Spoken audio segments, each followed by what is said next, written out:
Monsieur Kémy Séba est ce qu'on appelle, paraît-il, un panafricaniste, mais que moi je qualifierais de provocateur professionnel. Citoyens congolais, frères et sœurs africains, aujourd'hui, notre nation pleure, non pas de joie, mais de honte et d'indignation face à une nouvelle démonstration de l'arbitraire et de la régression qui gangrène notre Congo. Comment comprendre, dans un pays asphyxié par les crises économiques, politiques et sociales, qu'une simple conférence de presse, initiative d'un opposant, puisse se transformer en un acte de répression flagrant, culminant avec l'expulsion manu militari du panafricaniste Kémy Séba. Ce refoulement brutal n'est rien d'autre qu'une gifle à la liberté d'expression, un crachat au visage de la démocratie que nous aspirons tant à construire. Notre pays n'est pas une cour de récréation, où le pouvoir en place dicte qui a le droit de parler et qui doit se taire. Nous ne sommes pas des sujets, mais des citoyens avec des droits inaliénables, dont celui de penser librement et de débattre des idées, même celles qui dérangent le pouvoir. Et que dire de la sortie abjecte du ministre de la Communication, Thierry Mungala? Ces propos sont un tissu de verbiage cru, une mascarade intellectuelle qui révèle une profonde malhonnêteté et une incompétence crasse.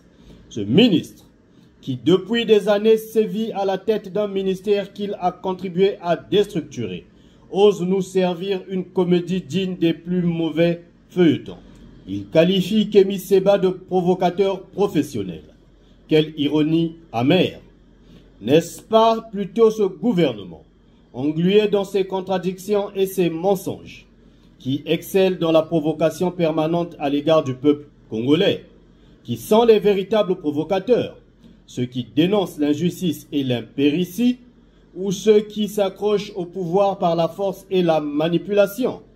Monsieur le ministre s'offusque de la double nationalité de Kémy Séba, française et béninoise, insinuant que cela lui ôterait tout droit de critique. Quelle ignorance abyssale! La citoyenneté d'un homme n'est pas une muselière.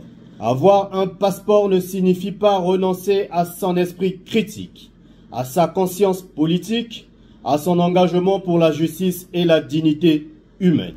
Kémy Séba a brûlé son passeport français en signe de protestation contre la France-Afrique. Où est le problème, monsieur le ministre? Cela témoigne au contraire d'une conviction profonde et d'un courage certain, qualité visiblement absente de votre propre parcours. Vous osez qualifier Kémy Séba d'irresponsable. C'est l'hôpital qui se moque de la charité. Votre gouvernement, monsieur le ministre, est un modèle d'irresponsabilité et de mythomanie. Vous avez conduit notre pays au bord du précipice économique et social.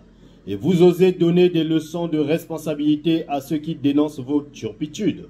Vous vous interrogez sur les sources de revenus de Kémy Séba, feignant d'ignorer l'existence d'un réseau panafricaniste solide, financé par des Africains soucieux de l'émancipation de notre continent. Ce réseau, monsieur le ministre, est une preuve de la vitalité et de l'engagement de la jeunesse africaine, une force que votre gouvernement corrompu et dépassé ne pourra jamais comprendre. Mais soyez assurés que, après les audits inévitables, c'est vous et votre gouvernement qui devrez rendre des comptes au peuple congolais sur votre gestion calamiteuse des finances publiques. Votre argument selon lequel il serait conforme et responsable d'empêcher une conférence de presse sur le franc CFA est une atteinte flagrante à la liberté d'expression. Que craignez-vous tant, monsieur le ministre? La vérité, la remise en question d'un système monétaire injuste qui entrave le développement de nos nations? La liberté d'expression est un droit fondamental, et tenter de la museler est un acte de tyrannie.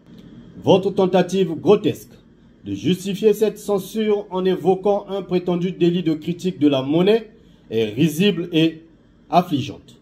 Dans quel système juridique farfelu avez-vous déniché une telle ineptie? Critiquer une monnaie, analyser ses forces et ses faiblesses, proposer des alternatives est un acte intellectuel légitime et nécessaire au débat public. Votre ignorance crasse en matière économique et juridique est une honte pour notre pays. Vous affirmez que le franc CFA serait un élément de stabilité financière. Quelle imposture! Cette monnaie, vestige d'une époque révolue, est un instrument de domination économique qui freine notre développement et nous maintient sous la tutelle de l'ancienne puissance coloniale. Oser prétendre qu'il est interdit de critiquer le dollar aux États-Unis relève d'une mythomanie pathologique. Le débat et la critique sont le moteur de toute société démocratique. Le jour où Kémy Séba voudrait revenir au Congo, le pape se fera une joie de le recevoir. Le Congo n'est pas une province française pour que les menaces existentielles de la France soient également les nôtres. Le sentiment anti-français est déjà bien présent au Congo et ce n'est pas Kémy Séba qui l'alimente, mais plutôt la France elle-même en nous imposant un président rejeté par toute la population congolaise et en nous enchaînant avec une monnaie coloniale imprimée en France et gardée au trésor français. Les Congolais le savent et il est temps que cela change. Le Congo ainsi que tous les pays enchaînés par la France ont besoin de leur souveraineté monétaire et cela va arriver. Assez, assez de ces mensonges, de ces manipulations, de cet arbitraire. L'expulsion de Kémy Séba est une faute grave, une tache indélébile sur l'image de notre pays. Elle révèle la véritable nature d'un régime aux abois, qui préfère la répression au débat, la censure à la liberté. Nous ne nous laisserons pas intimider.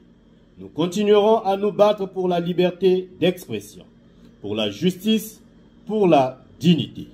Le panafricanisme, incarné par des voix courageuses comme celle de Kémy Séba, est une force irrépressible qui finira par triompher de l'oppression. Le peuple congolais mérite mieux que ce régime de menteurs et de tyrans. Le temps du changement est venu. Levons-nous, unis et déterminés, pour exiger le respect de nos droits et construire un Congo libre et prospère.